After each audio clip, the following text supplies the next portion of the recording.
Hey guys, just another quick video on how to set a Wilo Maxo to a constant speed. So if you had a situation where you had perimeter heat and you were just running a loop through a bunch of baseboard, this might come in handy. So as always, I like to do a factory reset on these things just because you have no idea what others have been doing, and it's nice to start with a clean slate. Takes just a couple seconds. It'll reboot.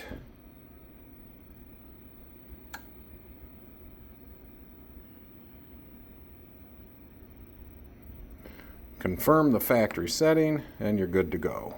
Come down to your little gear here. Oop, back screen. Come down to your little gear.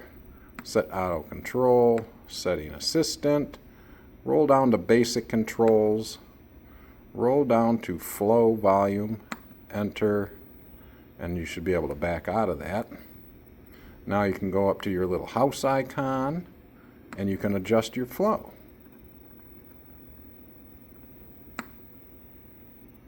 It'll self-regulate. Try to bring it back up to where it needs to be.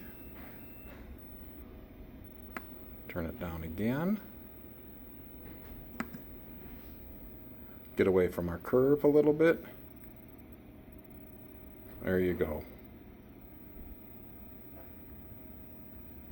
All right, look for more videos.